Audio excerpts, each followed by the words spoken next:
Hello and welcome to another of the sample code walkthroughs on Django for Everybody.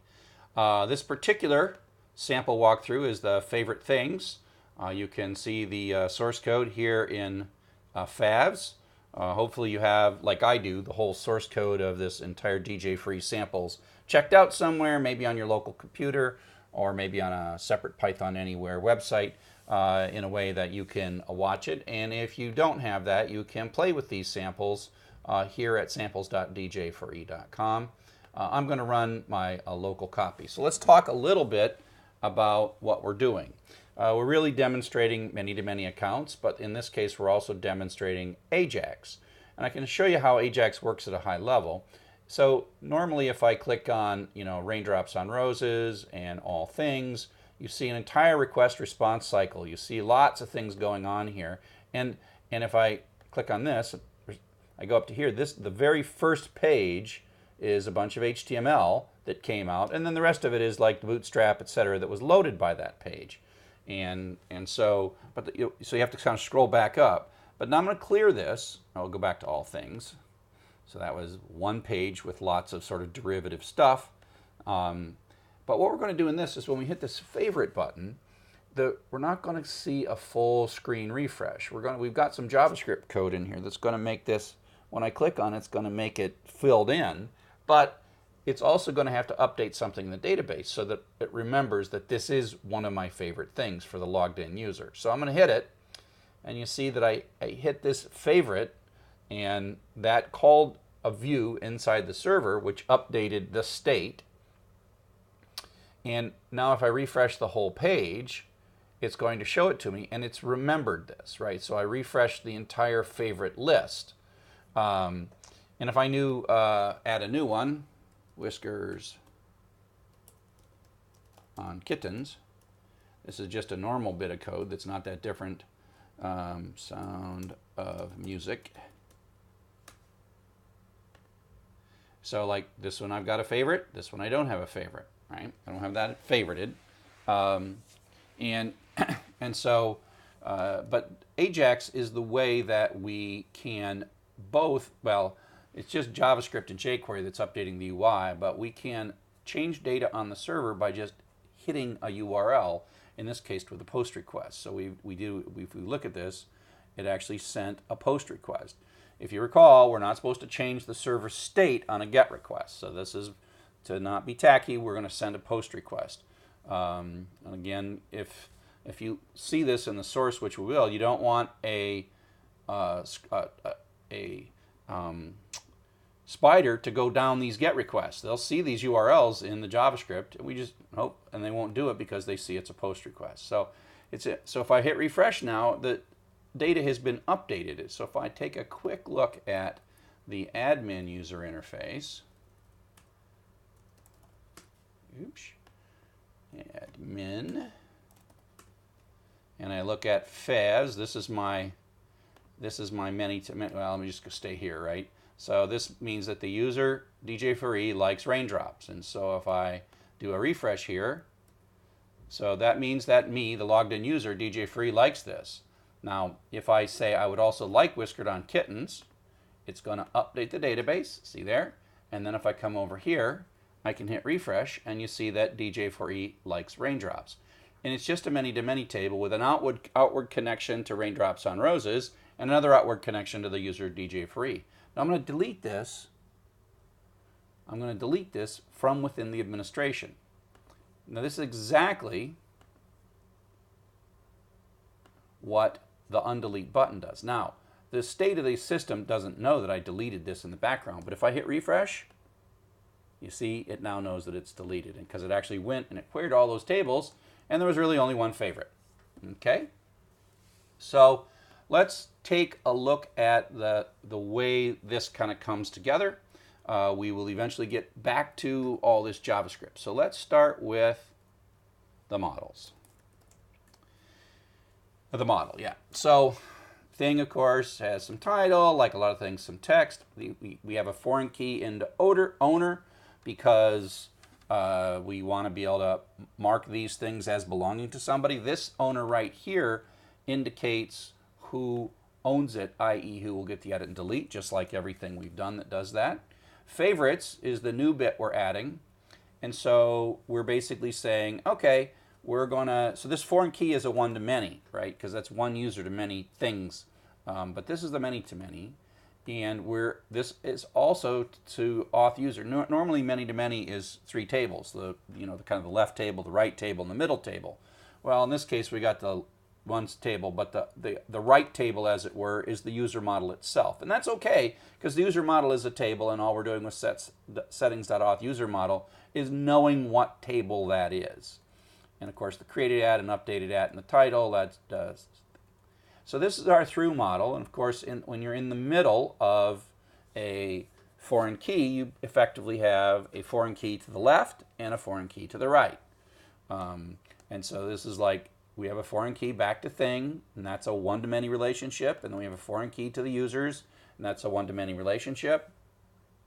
In this case, the onDelete models equals cascade means if a thing is deleted and there's a fav row that references the thing, the fav rows that reference the thing will be deleted. And the same is true for if a user gets deleted, all the fav rows except. So either side, either the left or the right of this, we could, if one of those records goes, the corresponding records in fav will be deleted. And you can either delete things or you can delete users, and the fav rows are sort of automatically maintained. Now the one thing we're doing here is a little different than what we did in the comments one, is we've added this unique together. And that simply means that you can't insert more than one combination of a thing and a user. So it's not like you can favorite it a lot. If you keep hitting favorite, there's only one row. If there's a row in here that exists, i.e. right here, if this row exists and it connects the two, then it's favorited. So in the other examples, you'll notice that we modeled something at this connection. This is really a pure many-to-many. And this unique together basically says the only data that matters is the actual connection between thing and user. And this is just kind of a little fancy way to make it so that the admin user interface looks really cool. Right? DJ4E likes whiskers. That's what you're doing with these string classes. Okay? So, of course, you'll do your migrations when you get that. That's already taken care of. Let's take a look at a couple of things. Let's just start with urls.py. Make it a little smaller so it sort of fits better, a little wider. There we go. So this looks very similar to a lot of things that we've done. We've got a main view, we got a detail view, we got a create view, delete view. So those are all sort of, we've talked about those before and we've used those. This is the new thing here. And so this is the URL that we're going to hit if we're going to do a favorite or an unfavorite, and it is the primary key of the thing. And that's why I name this thing/thing primary key. I might want to even call that thing PK, and then favorite, right? And then that's going to call the add favorite view. And of course, this thing favorite is just a way to reference it in templates and in views. And the same thing for unfavorite. So we've got a little tiny add favorite view and a delete favorite view. And in terms of this, the only real code that we're going to change from previous examples is the list view, because the list view has to be augmented to actually show the little asterisks, and the list template has got to be augmented. As a matter of fact, the most complex bit of this is the list view, and these two have got to be added as well. So let's take a quick look at the views. Let me go ahead and cd templates /favs. So let's start with our list view. Okay, and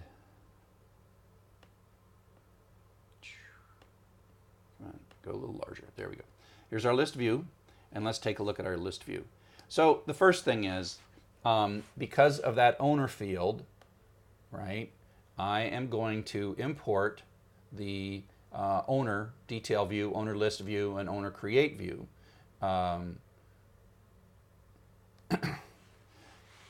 And so I've got that, and actually I'm importing it from a different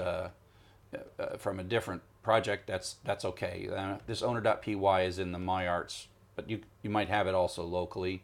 It'd be owner.py. So again, the whole idea here is that the owner field in the models, vi models.py, this owner field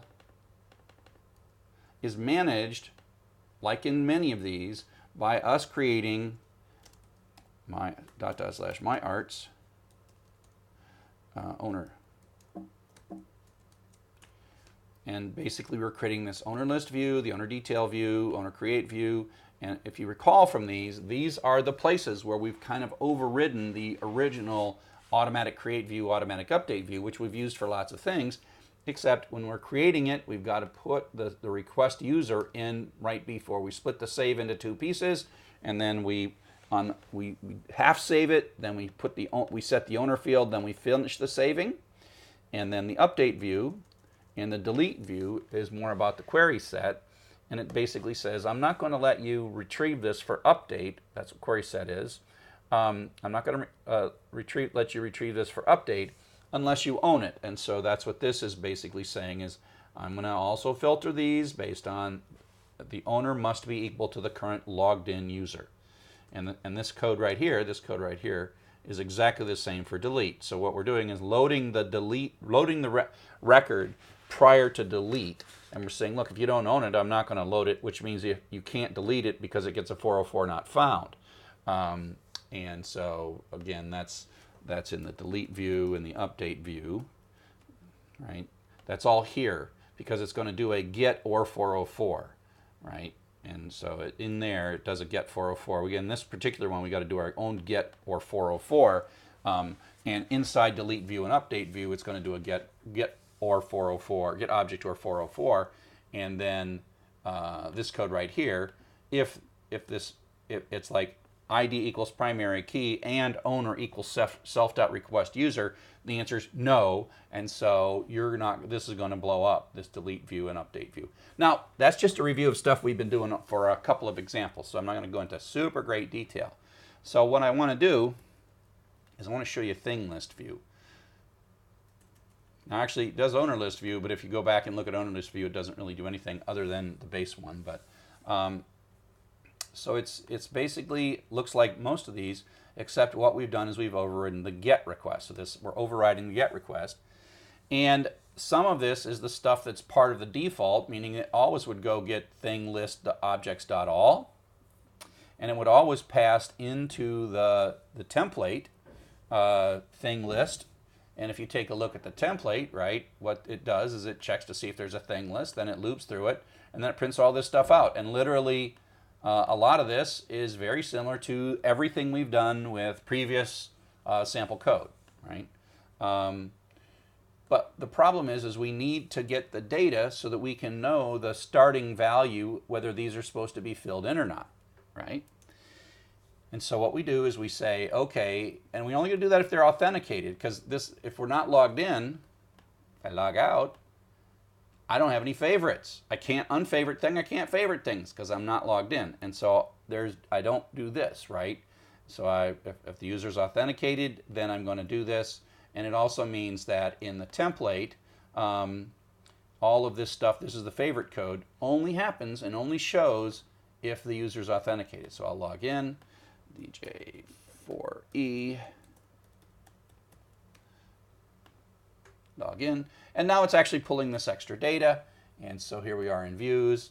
If the user's authenticated, let's go to the current logged in user and get a list of their favorite things, but only the ID field. Now, this would give you a list of objects, and each object would be ID:1, ID:2, ID:3. And so we use a bit of list comprehension so that I end up with a favorites that's just a list of the IDs of the things for which I have a favorite. So in this case, if this is like thing 1 and this is thing 4. And so in this list, that list will be just 4 because 4 is favorited and 1 is not. So I might have 50 of these and you might only have 2 of them favorited. And when it's all said and done, this favorites list, if you printed it out, okay, let's print it out. Print favorites. Print that out, and you will see, let me hit refresh here, and then go over to my run server, and it's a list with the number 4 in it. So 4 is a favorite and 1 is not a favorite. If I hit this and then I hit refresh and I look at this print, you'll see that 4 and 1 are my favorites, right? And then if I unfavorite 4 and I hit refresh, you will see that 1 is the favorite, okay? Now that then drives into that, and that just is passed right here into the template, yeah? And then we have this new stuff in the template. Now we're in the middle of looping through all the things, which this is the loop that goes through all those things. But here we are in the middle if the user is authenticated. And so we basically have some code. Anchor tag href equals # is our key that says don't actually go anywhere. And the onClick is the method. And that's going to call some JavaScript. And it's going to call as a parameter, see I got a single quote here, the URL for the thing unfavorite of thing ID. And I'm also passing thing ID as a parameter. So if you do a quick inspect element right here, inspect element, you see that onClick fav post, this is a URL to hit, and that's the ID. So I'm passing those in as parameters and then return false. We'll go through that JavaScript in a second. And I also give this an ID so that I can reference it down in that function that I'm going to build in a second. So that's here, ID equals favorite. Now, I need to decide whether or not to show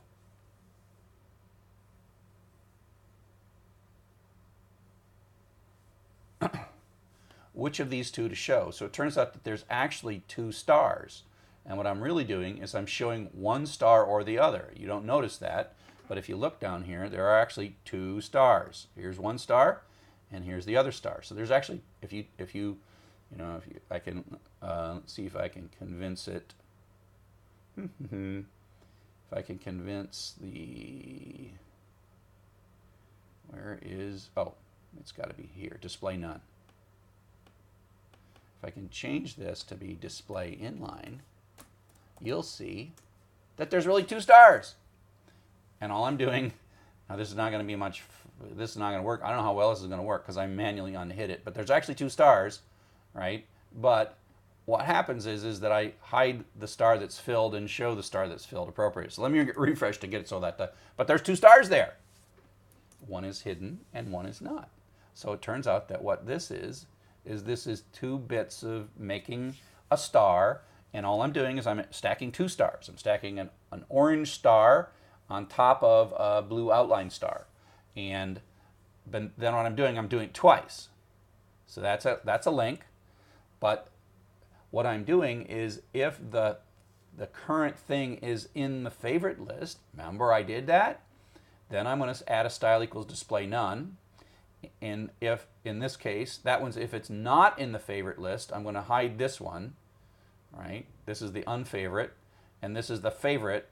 And if it's in favorites, I'm going to hide the favorite. So if it's already a favorite, I'm going to show the empty star that's got an unfavorite link. Show empty star. Show a full star with an unfavorite link underneath it. My mind gets all messed up on this.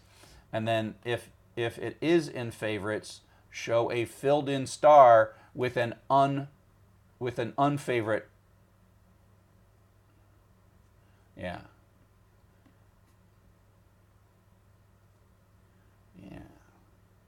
If it's not in favorites. Oh, right. I got, it's almost a double negative, right? If it's not in favorites, hide it. So this kind of flips, but okay. So this is an empty star that'll, if you click on it, favorites it, and this is a filled in star that if you click on it, unfavorites it. Okay? So let's take a look at this. Now then there's the tricky bit. The tricky bit is that when you click on the one that you can see, and in this case the one I can see is this one, right? So I'm here, I can see this one. So it's going to click on fav post, passing in favs thing unfavorite, where that is the key of the thing. Here's the whole thing, right? And passing in that number. We'll see what that's for in a sec.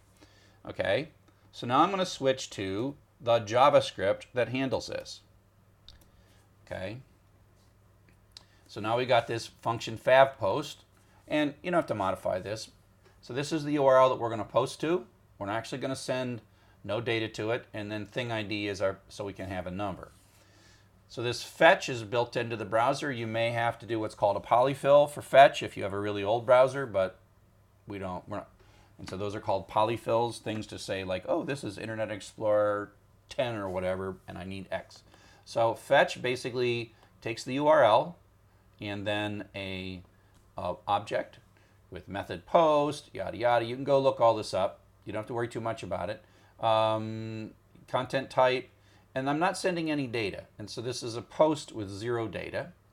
And then the way this works is this fetch function starts the fetch, but then it delays it because it could take a long time to go across the internet, go through the server, and come back. And then what it does is it comes back and then calls this function when the response returns back to the browser. So this is the browser talking to the server, and then you split your code into 2 parts. The part that gets it started, and then the part that in effect asynchronously reacts to the finished. So that's why I'm saying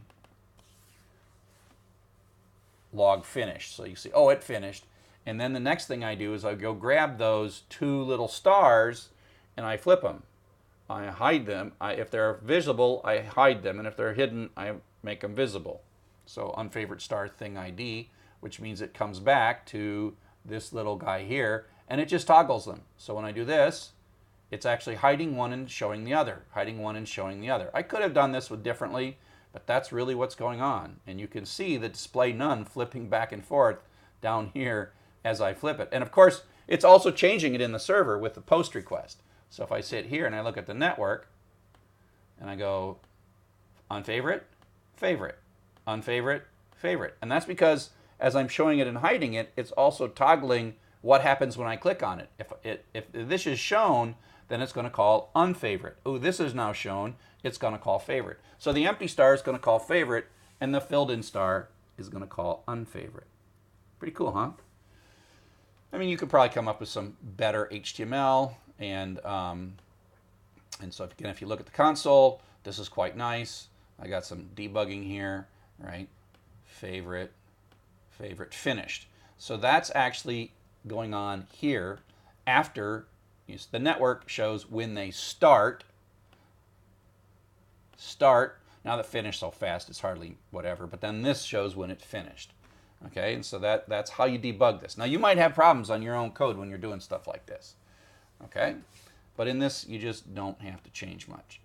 So that is probably the hardest part of this. But then the last thing that we've got to do is we've got to go into the views.py and handle these posts to favs, thing, favorite, finished, right? So we got to hit the posts. So if you take a look at URLs, I'm probably going to need models. Keep models up. URLs.py. So this is the routes. So it's really simple. Remember, this thing is the primary key of the thing ID, not the favorite ID. Favorite does have an ID, but we're not really using it. We're using the combination of the thing ID and the user ID, basically, as the index in the favorite. So we go find favorite view. It's down near the bottom. And so if you recall, most forms we require CSRF, and we could have put the CSRF in here, but it was a lot simpler to just make it CSRF exempt. You kind of have to decide on security whether or not it's okay. Like, I could write a code injection that would favorite a bunch of books for you. Is that really that dangerous? But you could make this more secure. But what I did is I made it CSRF exempt. Okay, and so if you go read to Stack Overflow, you have to import these things and then add this little thing that basically says, hey, we're not going to blow up CSRF. If you don't, these things will get 403s, I think, which is not allowed, but you don't want that. And then after that, this looks like pretty much any other thing. It's a login required mixin, which basically means a session has to be established. We're not really caring it. We're just extending a normal view. It turns out there's no UI to this. If you look at the response is empty. But that's okay because the damage has been done in the server as a result of the post. So we got a post method we're overriding from view. and we're taking self and request, which we always get, and PK, of course, which is the second number, right? I guess it's in URLs, right? PK is whatever this second number is. It's that parameter. And we get PK as the parameter, come back, views. There we are. Print some stuff out. I'm going to load the thing that corresponds to the PK or blow up with a 404, right? So you can't just guess. I can't just say, you know, I can't, if I pick a PK that doesn't exist, nothing happens. And then what I'm going to do is I'm going to load the old favorite. I'm going to create a new favorite, and I'm going to put to the left and the right the user value of favorite, right? So we're setting these two parameters right here.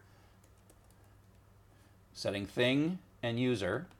So thing is being set to the current thing we just loaded, which is got a primary key. And the user is the current logged in user.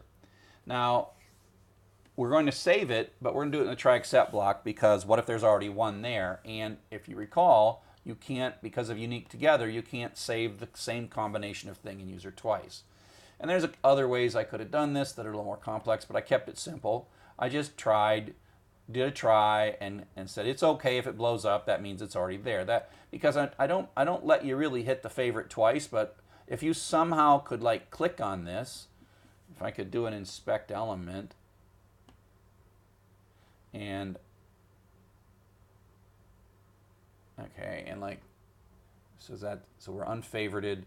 So, but I could unfavorite twice, right? All I'd have to do is somehow convince myself to grab this URL. It's not favorited, and you think, oh, don't do that. Well, the user can always like hand put this URL in. I just unfavorited it. What did I do wrong? Oh, too many favs. Come back. That's a second unfavorite. Well, I don't know why that blew up. Well, let's stop playing with that. Let's see. Did it complain in my thing?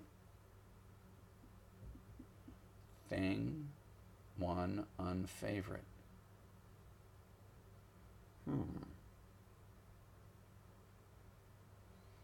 Favs thing.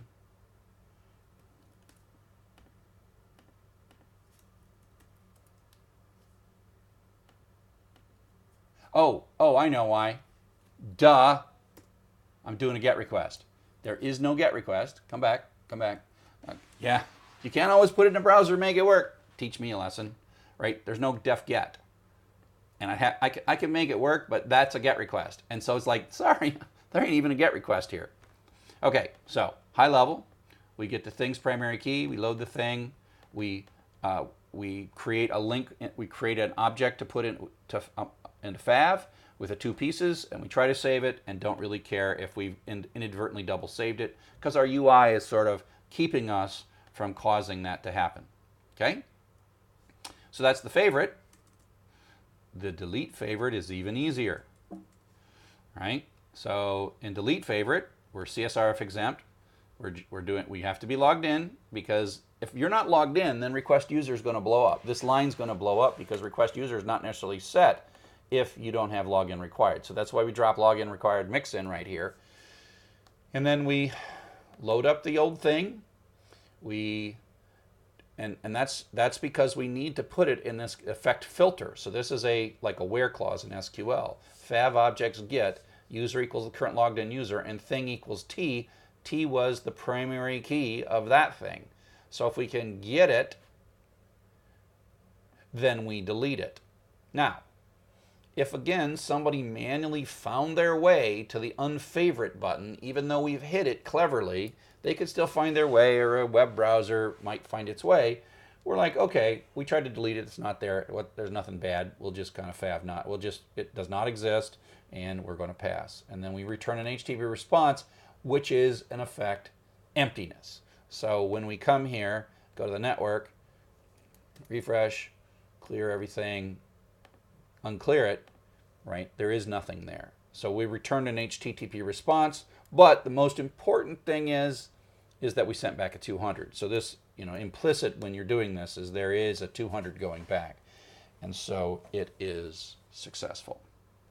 Okay? And so I think that this is pretty much all I have to cover on this, how to build a favorites. The quick way to test this is you should be able to turn these things on and off and watch the network tab. And then if you hit refresh, these two things, the state of these should be the same, meaning that you've properly recorded them in the database. So when I had it breaking, I would hide it and then I would refresh it and the little orange star would come back. So I hope this was helpful to you. A helpful little walkthrough going through the favorite sample code. Cheers.